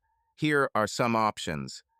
They discussed the campaign for about half an hour, but then David, as usual, turned the conversation to her. "Listen, Lisa, have you ever thought about working for yourself? You have everything you need to start your own business. I'm serious." Lisa laughed, but her heart started beating faster. "It's my dream, but, I have a family, a mortgage, a child. It's not that easy." "I understand," David nodded, but his gaze was warm. "But you're the kind of person who can do anything. If you decide, I'd be happy to be your first client. Or partner." "Partner." Lisa raised her eyebrows, trying to sound playful. "You just want to steal my ideas." "Maybe so," David winked. "But I'd say it's a win-win proposition. Think about it. In the meantime, how about dinner on Friday? I know a place that makes amazing sushi." Lisa hesitated. Melanie's words echoed in her head. She knew she should say no, but instead she heard herself say, "Friday is busy, but maybe next time." "Agreed," David smiled, and Lisa felt her determination melt away. When she got home, Eric was in the kitchen, making dinner. Emily was drawing at the table, humming something about dinosaurs. Lisa looked at them and felt a pang of guilt. She loved this life, but something in her, some small, selfish part, was drawn to David, to his energy, to his world beyond the mortgage, and the children's drawings on the refrigerator. "Hey, you're home," Eric smiled, stirring the sauce. "How's your day?" "It's fine." Lisa forced herself to smile. "Just a lot of meetings. And you?" "Emily and I decided we needed a kitten." Eric winked at his daughter. "Right, champ." "Yes." Emily jumped up. "Mom, can I have the kitten? Please." Lisa laughed, but her mind was elsewhere. "We'll talk about this later, okay?" She kissed Emily on the top of her head and looked at Eric. "Thank you for cooking." You're the best. I'm trying, Eric smiled, but Lisa noticed that he was looking at her slightly, longer than usual, as if trying to figure out what was wrong with her. She turned away, feeling her heart clench. Melanie was right. She was playing with fire. Lisa was sitting across from David Crow at the Sea Breeze restaurant in San Francisco. It was a Friday morning, and they had agreed to discuss the final details of an advertising campaign for his company. The table was covered with printouts and sketches, but the conversation had drifted off again. David, in his usual relaxed manner, was wearing a white shirt with the sleeves rolled up, his dark hair slightly tousled, as if he had just returned from a stroll along the waterfront. Lisa, have you ever thought about what it would be like to just up and leave? He asked, sipping his coffee. You know, drop everything, get in the car, and drive wherever your eyes lead you. Lisa laughed, putting her pen down. Are you serious? I have a 5-year-old daughter and a mortgage. I can't just get up and leave. I understand, David smiled, but his gaze was warm. But I mean something else. Freedom. You look like someone who loves adventure but is stuck in a rut. Routine isn't that bad, Lisa shrugged, but her voice was unsure. I have a family, a job. That's what I wanted. Wanted or want? David leaned closer, his eyes meeting hers. Because, Lisa, I see fire in you. You could do something incredible if you gave yourself a chance. Lisa felt her cheeks heat up. She looked away, pretending to look at the sketches. Let's get down to business. I think we can launch the video next week if you approve the script. Already approved, David leaned back in his chair. But I'm serious, Lisa. You deserve better than sitting in an office writing burger slogans. Consider partnering with me. We could do something great together. Partnership? Lisa raised her eyebrows, trying to sound playful. You just want me to work for you for free. Not for free, David laughed. I'm a generous boss. And maybe not only a boss. Lisa froze, feeling his words hanging in the air. She knew she should end it, but instead she said, I'll think about it, but let's finish this campaign first. They continued to discuss work, but Lisa noticed how David kept touching her arm as he passed her papers or looking at her a little too long. As they said goodbye, he suggested meeting again, but for dinner instead of lunch. Lisa hesitated, remembering Melanie's words, but nodded. Okay, but only to discuss ideas for the next event. Sure, David winked. Just ideas. That evening, Lisa returned home later than usual. Eric was in the kitchen, heating up the leftovers of dinner for Emily, who was sitting at the table drawing. Lisa threw her bag on the couch and kissed the top of her daughter's head. Mom, you're late. Emily looked at her reproachfully. Dad said we were going to have pizza, but there wasn't any. Sorry, honey, Lisa smiled, but her voice was tired. Lots of work. We'll order pizza tomorrow, I promise. Eric came out of the kitchen with a plate of spaghetti. Everything okay? You look exhausted. Just clients, Lisa shrugged, avoiding his gaze. New project, a lot of running around. Got it. Eric placed the plate in front of Emily. Want some wine? We still have some Pinot left from last week. Yeah, that would be great. Lisa nodded, guilt tightening in her chest. She went into the bathroom to wash her face and looked at herself in the mirror. It's just dinner, she said in her reflection. No big deal. A few days later, Lisa and David met at a sushi bar downtown. It was a casual evening, but the restaurant was stylish, with low lighting and a view of the bay. Lisa wore a dark green dress she hadn't worn since college and felt younger than usual. David, as always, was in his element. He ordered rolls, sake, and told stories about his activities. We were throwing a gala for some startup once, he said, pouring her sake.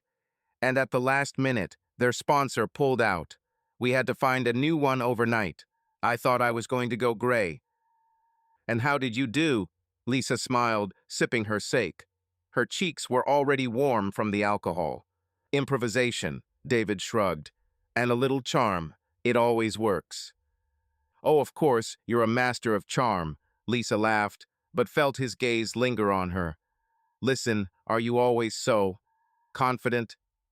Only when there's someone I like around, David smiled, letting his words hang in the air. Lisa felt her heart beat faster. She knew she should change the subject, but instead she said, "Do you always flirt with clients like this?" "Only with those who are worth it," he replied, not looking away. "And you, Lisa, are you always this careful, or do you sometimes allow yourself to relax?" She wanted to object, but instead she laughed. "Maybe sometimes, but not today." "That's a shame," David winked, but stepped back, returning to the discussion of roles. The dinner lasted until midnight. They talked about music, about traveling, about how Lisa dreamed of going to Japan. As they left the restaurant, David suggested that they take a walk along the embankment. Lisa knew she should decline, but the night was warm and the stars were reflected in the water. "Just not for long," she said. "I need to go home." They walked along the bay, and David touched her arm lightly, pointing to the bridge. "It's beautiful, isn't it? Sometimes I come here just to think." "Yes, it's beautiful," Lisa nodded, feeling his closeness. She stopped, looking at the water. "David, I'm married. You know that." "I know," he looked at her seriously. "I'm not pressuring you. It's just, I like you, Lisa, and I think you feel it." Lisa opened her mouth to protest, but the words wouldn't come. She turned away, feeling her resolve melting. "I have to go," she said finally. "Thank you for dinner." "Any time," David smiled, but didn't stop her. At home, Lisa quietly walked into the bedroom. Eric was asleep, his breathing even. She lay down next to him, trying not to wake him, but she couldn't sleep. Her thoughts were full of David, his words, his look, his light touch. She turned to Eric, feeling guilt squeezing her heart. She loved him, but something in her was drawn to David, and that was what scared her most. August 2016 brought a scorching heat wave to Palo Alto, and the Wilsons' home had the air conditioning blasting. Eric Wilson, now a senior analyst at his tech company, spent his days analyzing data and meeting with clients, and his evenings trying to spend time with his daughter, Emily, and wife, Lisa. But in recent weeks, he'd begun to notice that Lisa had changed. She was staying late at work more often, was distracted at home, and sometimes evasive when he asked about her day. Eric trusted her, their marriage was built on mutual respect, but something about her behavior made him uneasy. He chalked it up to fatigue from her new ad campaign, but doubts were beginning to fester in his mind. Eric sat in the living room, leafing through a book on data analytics, while Emily played with a construction set on the carpet. It was Saturday morning, and Lisa had promised to be home for lunch after a client meeting. Emily, wearing her favorite dinosaur t-shirt, was building a tower, but her expression was thoughtful. "Dad, why is Mom always at work?" she asked suddenly, without looking up from her construction set. Eric put the book down, looking at his daughter. "Well, Mom has a big project going on right now. She's doing advertising for important people to keep them happy. But she promised to go to the zoo with me," Emily pouted. "And now she says she can't." Eric felt a pang in his chest. He, too, had noticed that Lisa was canceling plans with her family more and more often. "I know, champ. Let's do this. You and I will go to the zoo tomorrow, and Mom will join us if she can. Okay?" "Okay," Emily nodded, but her voice was uncertain. Eric smiled, trying to hide his thoughts. He stood up to pour himself a coffee and looked at his watch. Lisa was supposed to be back in an hour, but lately her "in an hour" had been turning into "after 3." He didn't want to be paranoid. Lisa had always been honest with him, but her absent-mindedness and frequent absences were starting to bother him. When Lisa finally entered the house, it was already 2 o'clock in the afternoon. She threw her bag on the sofa and smiled tiredly. "Hi, guys. Sorry I'm late. The meeting ran long." "Everything's fine." Eric came up to hug her, but noticed that she looked not just tired, but somehow distant. "How was the meeting?" "It's fine," Lisa shrugged, heading for the kitchen. "The client wants a couple more edits, but that's okay. Emily, what are you building?" A tower, Emily ran up, showing off her construction. But it falls over if I add more blocks. Maybe Dad can help strengthen it, Lisa smiled, but her gaze slid to the phone that vibrated in her pocket. Eric noticed her glance quickly at the screen and put the phone away. Everything okay? He asked, trying to sound casual. Yeah, just work, Lisa answered without looking at him. I need to answer one letter. I'll be quick. She went into the bedroom, and Eric stayed with Emily. He helped his daughter finish building the tower, but his thoughts were on Lisa. She had never been so secretive. Before, they shared everything, from funny stories from work to plans for the weekend. Now, it was as if she was shielding herself from him with an invisible wall. That evening, after Emily had gone to bed, Eric and Lisa were sitting on the couch with glasses of wine. The TV was off, and the house was quiet, except for the ticking of the clock on the wall. Eric decided it was time to talk. Lisa, can I ask you something? He began, looking at her. You've been I don't know, it's distant lately. Is everything okay? Lisa tensed, but forced herself to smile. It's okay, Eric. It's just work. This new client, he's taking up a lot of time. You know how it is. I know, Eric nodded, but his eyes were serious. But you always told me what was going on before. Now I don't even know who you're dating. Is this some big project? Yeah, Lisa sipped her wine, trying not to meet his eyes. It's an event company, Crow Events. Their boss, David, wants everything to be perfect, so I run around. David, Eric repeated the name as if tasting it. Is he a difficult client? Not really, Lisa shrugged. Just demanding. But I can handle it. Eric nodded, but something in her tone made him wary. She spoke quickly, as if she wanted to get the subject over with. Okay, it's just that if something's wrong, you'll tell me right. I don't want you to keep it all to yourself.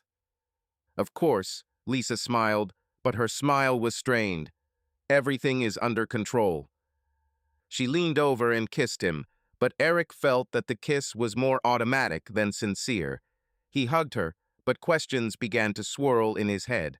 The next day, Eric took Emily to the zoo as promised.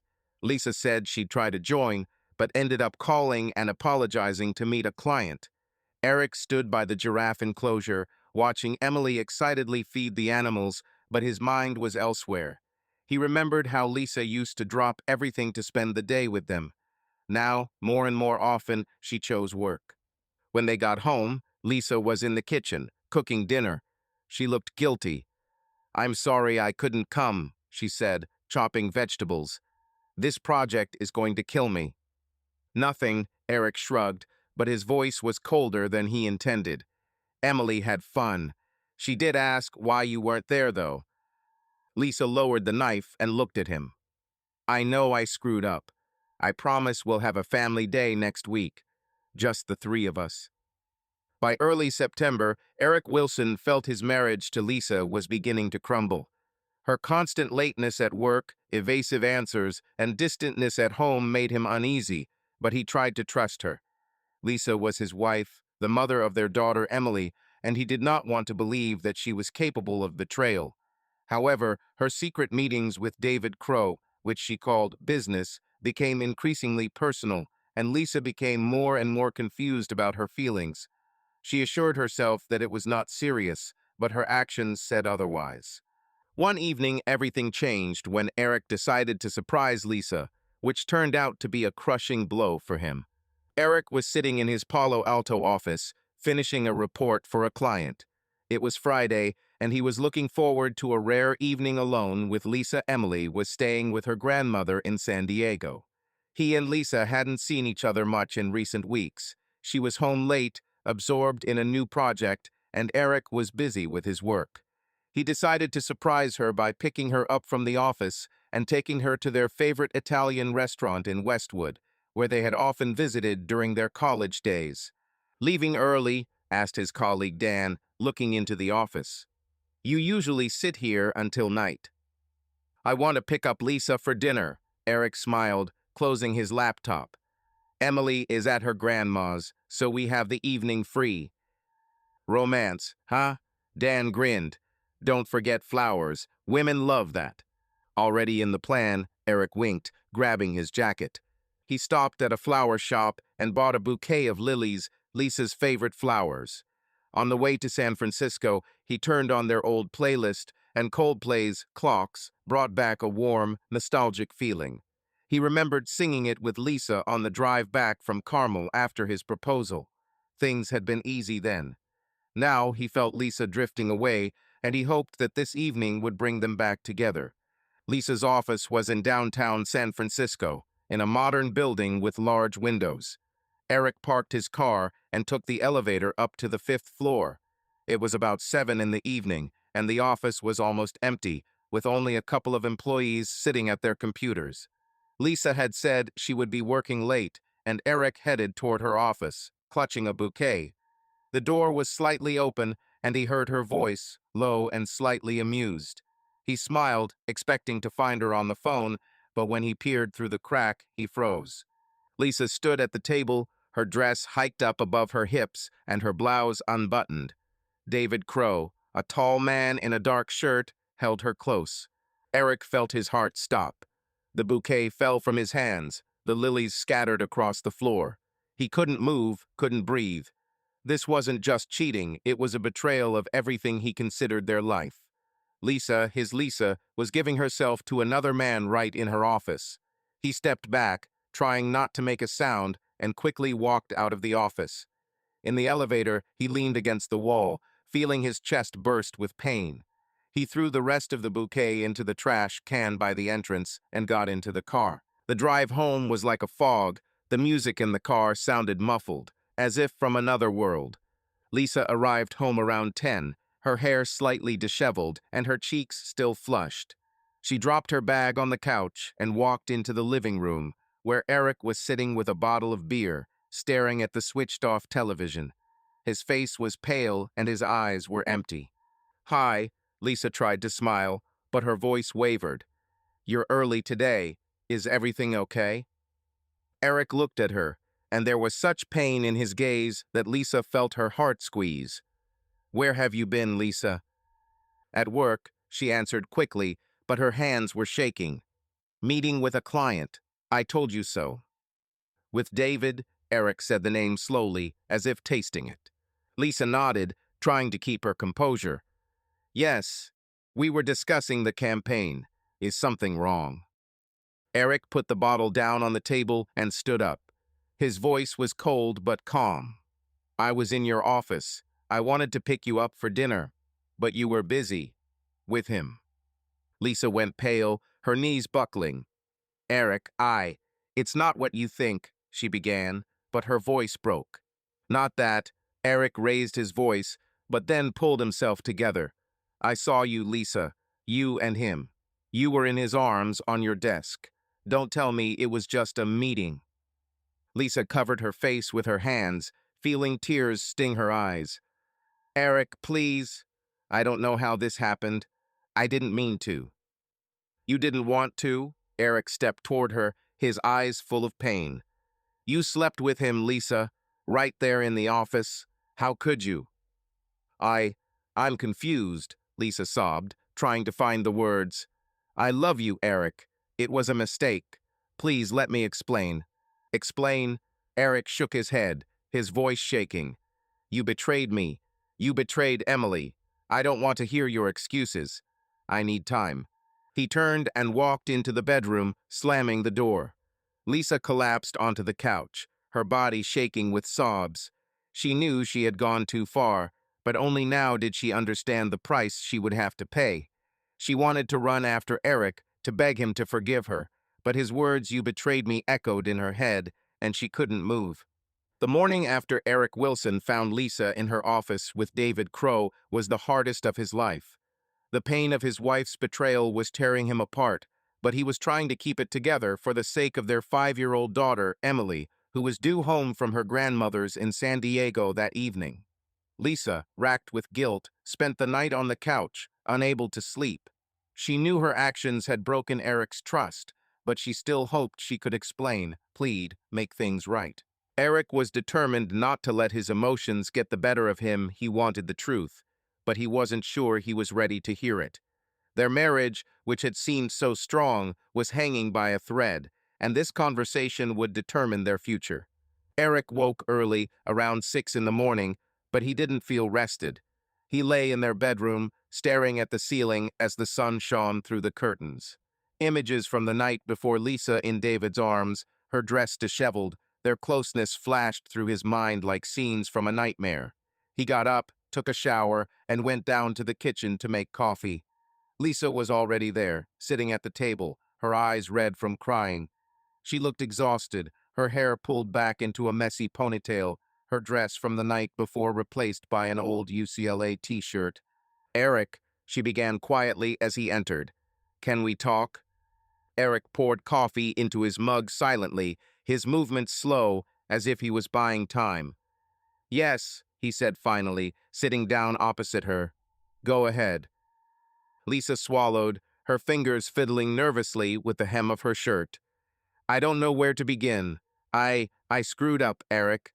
What you saw yesterday, it was a mistake. I didn't mean for this to happen." "Mistake?" Eric raised his eyebrows, his voice cold but even. "Lisa, you slept with him. In your office. It's not a mistake. It's a choice." Lisa covered her face with her hands, her voice shaking. "I know what it looks like, and I won't lie that it was an accident. But that doesn't mean I don't love you. I'm confused, Eric. He was just, I don't know how to explain it." "Try it." Eric gripped his mug so hard his knuckles turned white. "Because I saw you with him. You didn't look confused. You looked happy." Lisa sniffled, her eyes filling with tears. "It's not like that. I love you. You and Emily are my life. David," he was like something new. He made me feel, I don't know, special, but I didn't want it to go that far. "So far?" Eric raised his voice, but then pulled himself together. "Lisa, you slept with another man. You lied to me for how long? Weeks? Months? How long did it go on?" Lisa looked down, her voice barely audible. "A couple of months. It started with coffee, then dinners. I thought it was just flirting. But then, it got out of hand." Eric felt his heart squeeze even harder. He'd expected something like this, but hearing it was like a blow. "A couple of months," he repeated. "You came home, kissed me, put Emily to bed, and all that time you were with him. How could you?" "I don't know." Lisa shook her head, tears streaming down her cheeks. "I hate myself for this. I want to fix this, Eric. Please give me a chance. I'll cut off all contact with him. I'll see a psychologist. I'll do whatever you say." Eric looked at her, a mixture of pain and anger in his eyes. He loved her so much that even now, after everything, part of him wanted to believe her. But another part, a large part, knew he couldn't live with this betrayal. "Lisa, I trusted you. With all my heart. You were my best friend, my wife, the mother of my daughter, and you took that and broke it." "Eric, please." Lisa reached for his hand, but he pulled away. "I know I don't deserve forgiveness, but I'll do anything to earn your trust back." "Trust?" Eric smiled bitterly. "Do you think I can trust you again? Every time you work late, I'll wonder who you're with. I can't live like this. And Emily doesn't deserve her parents to pretend everything is okay." Lisa covered her face with her hands, her sobs filling the kitchen. "What do you want me to do? I don't want to lose you. I don't want to lose our family." Eric took a deep breath, his voice firmer. "I'm filing for divorce, Lisa. I can't stay with you after this. For Emily's sake, I want us to stay on good terms. I won't take your daughter away from you, but I can't be your husband." Lisa gasped, her eyes widening. "Eric, no. Please, let's try. We can go to a marriage counselor. We can." "No," Eric interrupted, his voice firm but hurt. "I can't. You made your choice, and now I'm making mine. I'll talk to a lawyer next week. We'll agree on joint custody of Emily, but it's over between us." Lisa collapsed into a chair, her body shaking with sobs. Eric stood up, his own eyes wet, but he kept the tears from falling. "I'll go get Emily. She'll be home in a couple of hours. Try to pull yourself together so she doesn't notice." He walked out of the kitchen, leaving Lisa alone. She sat with her head in her hands, feeling her world crumble. She knew she was guilty, but the thought of losing Eric forever was unbearable. She wanted to run after him, to beg, but his words, "It's over between us," paralyzed her. Eric drove to San Diego, his hands gripping the steering wheel so tightly his fingers ached. He turned on the radio to drown out his thoughts, but nothing helped. Images of Lisa with David still lingered in his mind, and every time he thought of her in his arms, his heart sank. He loved her, but he couldn't forgive her. He couldn't live with someone who betrayed their family so easily. For Emily's sake, he was willing to keep the peace, but for himself, he knew he had to move on. Lisa, staying at home, tried to get herself together. She washed, changed her clothes, and made sandwiches for Emily, but her hands were shaking. She looked at their family photos on the refrigerator, her and Eric on the beach in Carmel, Emily with her first bike, and she felt her heart break. She knew she had ruined everything, and now she had to live with it. After Eric Wilson announced his divorce to Lisa, their life in Palo Alto changed forever. Eric was still hurt by her betrayal, but he was determined to move on for the sake of their daughter, Emily. Lisa, racked with guilt, struggled to comprehend the enormity of what she had done, but her pleas for forgiveness did nothing to change Eric's mind. They agreed to joint custody of Emily to give her stability, but their marriage was over. Eric remained in their home, and Lisa moved to a small apartment in San Francisco. The new reality was harsh. Eric struggled with loneliness and anger, and Lisa struggled with the consequences of her actions, trying to maintain a connection with her daughter and not lose herself. It was a cold October of 2016, and the leaves in Palo Alto were turning yellow and red. Eric sat in the kitchen of his house, which now seemed too big for him and Emily. He sipped his coffee and looked at the empty chair where Lisa usually sat. Emily was at preschool, and the silence in the house was oppressive. It had been a month since Lisa had moved in, and she and Eric had settled into a strict schedule. Emily spent half the week with him, the other half with Lisa in her new apartment. Eric tried to be there for his daughter, but his heart sank every time she asked why her mother no longer lived with them. "Dad, is Mom coming back?" Emily asked at breakfast, picking at her oatmeal with a spoon. Eric forced a smile. "Mom and I live separately now, champion, but we both love you very much, and you'll see both of us, okay?" Emily nodded, but her eyes were sad. "Aren't you and Mom friends anymore?" Eric swallowed hard. "We're trying to be friends. For you. Want to go get ice cream after kindergarten today?" With strawberries, Emily perked up. Of course, Eric patted her head, feeling the pain ease when he saw her smile. He dropped Emily off at preschool and headed to the office. Work was his escape. Analyzing data, meeting with clients, discussing new projects, all of it helped take his mind off Lisa. But at night, when the house was quiet, he lay in bed, staring at the ceiling, and thought of her and David. Anger and pain mixed together, and he hated himself for still missing her despite the betrayal. Lisa, meanwhile, was trying to settle into her new life in a small apartment in San Francisco's Mission District. It was modest, one bedroom, a small kitchen, and a living room overlooking a busy street. She kept a photo of Emily on a shelf, but avoided family photos with Eric. They were too painful a reminder of what she had lost. Her job at the agency kept her on her toes, but every time she saw David Crow, she was overcome with a mixture of shame and anger. She had cut off all contact with him after the night Eric walked in on them, but his texts kept coming. "Lisa, we need to talk. I didn't mean for this to happen." She didn't respond, but each text made her feel worse. In the evenings when Emily was at her place, Lisa tried to be the best mom. They baked cupcakes, drew, and watched cartoons. But Emily often asked about her dad, and Lisa didn't know how to explain divorce to a 5-year-old girl. "Mom, why do you live here and not with us?" Emily asked, sitting on the couch with a plush dinosaur. Lisa sat down next to me, choosing her words carefully. Sometimes adults decide that it's better for them to live separately.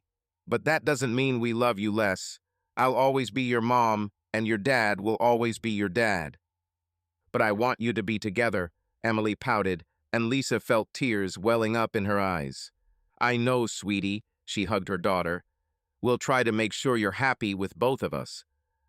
When Emily fell asleep, Lisa sat in the kitchen with a glass of wine, staring at her phone. She wanted to call Eric to apologize for the 1,000th time, but she knew he wouldn't answer. Their last meeting, when they signed the divorce papers, had been cold and formal. Eric had been polite, but his eyes were empty, as if she had become a stranger to him. Lisa hated herself for what she had done, but she didn't know how to fix her mistake. Eric, meanwhile, was trying to find a new rhythm. He spent weekends with Emily, taking her to the park, skating rink, and the zoo. Friends and co-workers noticed that he was quieter, but he brushed it off, saying he was just busy. His mother, Linda, came to visit from Portland and immediately sensed that her son was suffering. "Eric, how are you?" she asked as they sat in the backyard while Emily played with a ball. "It's fine," Eric shrugged, looking at his daughter. "The main thing is that Emily is happy." "What about you?" Linda looked at him. "You don't have to pretend everything's okay. Divorce is hard." Eric sighed, rubbing the back of his head. "I just didn't expect it to be like this. I thought Lisa and I would be together forever, and now I don't even know how to see her without remembering what she did." Linda put her hand on his shoulder. "You're strong, Eric, and you're a great father. Give yourself time. You'll find your way." "Thank you, Mom." Eric smiled weakly, but deep down he felt empty. Lisa was also struggling with her own demons.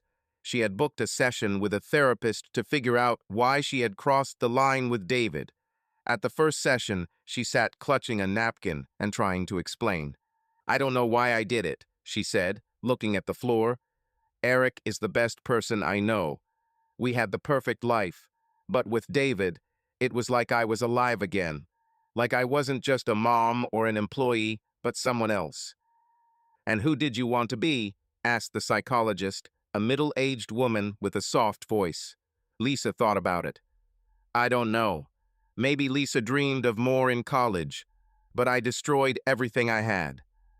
"You can't change the past," the psychologist said, "but you can decide who you want to be now and how to be the best mother for your daughter." Lisa nodded, but the words felt empty. She knew she had lost Eric, and that was her punishment. But for Emily, she was willing to fight, even if it meant living with pain every day.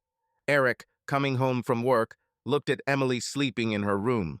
Her curls were scattered across the pillow, and her stuffed dinosaur was lying next to her. He knew that for her, he had to be strong. But at night, when the loneliness rolled in, he felt his heart still ache. He didn't know how to move on, but he was sure of one thing. He would never let Lisa or her actions break him. Toward the fall of 2016, Eric began to adjust to his new reality. He lived in their Palo Alto home with 6-year-old Emily, who spent half her time with him and half her time with Lisa in her San Francisco apartment. The pain of Lisa's betrayal still lingered, but Eric had learned to drown it out by working and caring for his daughter. He was determined to recapture his joy in life, even though the idea of another relationship terrified him. The trust he once felt in Lisa had been shattered, and he wasn't sure if he could open up to anyone again. But for himself and Emily, he was determined to try to live his life one step at a time. Eric stood in the kitchen, chopping vegetables for dinner. Emily sat at the table, coloring a picture of dinosaurs, her favorite pastime. The radio played old rock softly, and outside the window the sun was setting, painting the orange trees golden. Eric tried to make their evenings cozy, so Emily would feel safe despite her parents' divorce. "Dad, can I draw a T-Rex for school?" Emily asked, holding up a green marker. "Of course, champion," Eric smiled, throwing carrots into the pot. "But only if he's the coolest T-Rex in the class."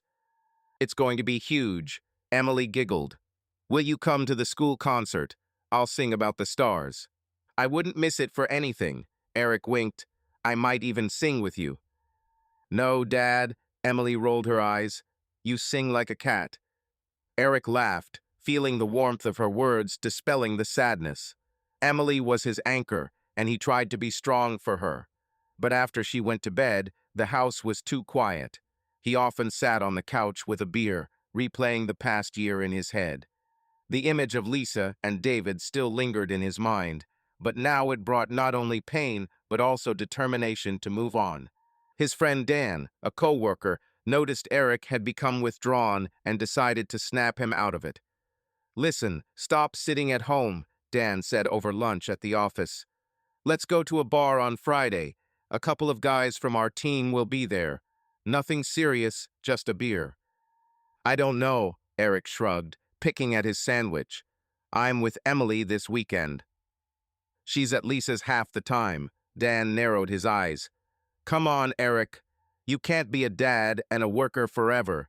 You're only 30, not 80. Eric chuckled. "Okay, you've convinced me. But if there's karaoke there, I'm leaving." "Deal," Dan clapped him on the shoulder. "But I'll still make you sing." On Friday night, Eric left Emily with Lisa and headed to a bar in downtown Palo Alto. The place was noisy, with wooden tables and neon signs. Dan and a few co-workers were already sitting at a corner table, sipping beer. Eric ordered an IPA and joined them, feeling a little out of place. He hadn't been to a bar without Lisa since college, and the atmosphere felt foreign. "So, Wilson, ready to have some fun?" Dan asked, raising the bottle. "Not quite," Eric smiled. "But I'm here, so that's progress." They chatted about work, about the new project Eric was leading, and how their boss had mixed up the clients' names at the presentation again. Eric relaxed, laughing at the jokes, but his thoughts kept returning to Lisa. He hated that she still occupied space in his head. "Hey, where are you?" Dan nudged him with his elbow. "You're lost in your thoughts again." "I'm just tired," Eric shrugged. "A lot of things." "I understand," Dan lowered his voice. "Look, I know divorce sucks, but you can't beat yourself up forever for what Lisa did. You deserve to move on." Eric nodded but said nothing. He knew Dan was right, but the thought of another relationship was scary. He didn't want to open his heart to be broken again. After a couple of weeks, Eric decided to try something new.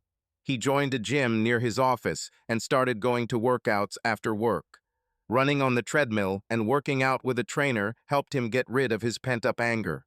He also took Dan up on his offer to try online dating, although he was skeptical. "Am I supposed to write to some girl that I love long walks and sunsets?" Eric asked, sitting with Dan over coffee. "Well, you can say you like data and pizza," Dan laughed. "Just try it. It can't hurt." Eric created a profile on a dating site, but quickly became disillusioned. Most of the messages were either too pushy or boring. He went on one date with a woman named Kate, who worked at a startup, but the conversation didn't flow. She kept talking about her job, and Eric found himself comparing her to Lisa. He decided he might not be ready yet. But life with Emily gave him strength. They spent weekends riding bikes in the park or having board game nights. Emily loved Monopoly, although she always cheated by hiding money under the table. "You stole my dollars again." Eric pretended to be indignant as Emily giggled, holding up a wad of toy money. "It's not stealing, it's business," she said, copying his tone. Eric laughed, hugging her. "You're definitely my daughter, but next time I'll catch you." These moments reminded him that he had something to live for. He began to meet up with friends more often, went to football matches with colleagues, and even took a photography course to try something new. He wasn't looking for love, but he wanted to regain the sense of freedom he had lost after the divorce. One evening, while Emily was at Lisa's, Eric sat in the backyard with a beer, looking at the stars. He thought about how his life had changed in the last year. He was still angry at Lisa, but the anger had quieted, turning into a tired sadness. He didn't know if he was ready for another relationship, but he felt like he was starting to find himself. For the first time in a long time, he allowed himself to hope that life could get better. It was a clear Saturday morning, and the air in Palo Alto smelled of blossoming trees. Eric was tying up his running shoes, preparing for a charity run his company was organizing to raise money for a local orphanage. He wasn't an avid runner, but his workouts at the gym had made him stronger, and Dan, his coworker, had talked him into running. "Come on, Wilson," Dan said as they stood at the starting line in the park. "Maybe you'll run faster if you have a cute girl chasing you." Very funny, Eric rolled his eyes, adjusting the number on his shirt. "I'm here for the kids, not your jokes." The park was full of people, participants in bright t-shirts, volunteers with water and bananas, children running with balloons. Eric ran the first couple of kilometers at his own pace, enjoying the rhythm of his steps and the fresh air. At the third kilometer, he noticed a woman running next to him. She was slightly shorter than him, with dark hair pulled back into a ponytail and a warm smile that stood out even in the crowd. Her t-shirt, which read "Run for Good," was slightly stained with dust, but she looked confident and light. "Good pace," she said, looking at Eric. "Do you always start this fast?" Eric looked surprised, but smiled. "Not really, just trying to keep up with the crowd. What about you?" "I'm here for the coffee they give at the finish line," she laughed, her brown eyes shining. "And for the kids, of course. I'm Sarah, by the way." "Eric," he nodded, trying not to catch his breath. "Coffee? Seriously?" "Yeah," Sarah winked. "The best motivation. And what are you doing it for?" "For my daughter," Eric answered without thinking. "I want her to see that Dad doesn't just sit at the computer." "Sweet," Sarah smiled. "How old is she?" "6," Eric felt his voice soften. "She's with her mom now, but I promised to bring her a medal from the race." "Then you definitely need to run," Sarah quickened her pace. "Come on, don't fall behind." They ran the rest of the race together, chatting about small things. The time Sarah had almost fallen over during a race because of her laces, and how Eric hated running in the morning, but forced himself to do it for his health. They finished at the same time, both out of breath but laughing. At the finish line, volunteers handed them bottles of water and medals. "Well, have you earned your coffee?" Eric asked, wiping the sweat from his forehead. Of course, Sarah took off the medal and hung it around her neck. "But I only drink lattes. What about you?" "Black is my soul after a run," Eric chuckled, and Sarah laughed. They headed to the coffee table, chatting. Sarah explained that she was an architect specializing in green buildings and lived in Menlo Park, not far from Eric. She was divorced, with no children, and her marriage had ended because of differences in life views, not because of infidelity, which she emphasized with a slight smile. "And you?" she asked, sipping her latte. "Don't tell me you're married to your job." Eric hesitated, but decided to be honest. "Divorced. I'm just a dad now, and, well, yeah, a little married to my job." "I see," Sarah nodded, her voice warm, without a hint of pity. "Being a dad is cool. Tell me about your daughter." Eric smiled as he told her about Emily, how she loved dinosaurs, how she cheated at Monopoly, and how she once drew him a portrait of a green blob. Sarah listened, asking questions, and her genuine interest made Eric feel at ease, as if he weren't talking to a stranger. "She sounds like a real hurricane," Sarah smiled. "I want to see her drawings. Maybe she's the next Picasso." "Or a future architect like you," Eric winked. "She likes to build towers out of construction sets." They talked for another half hour until the volunteers started clearing the tables. Eric realized he didn't want to end the conversation.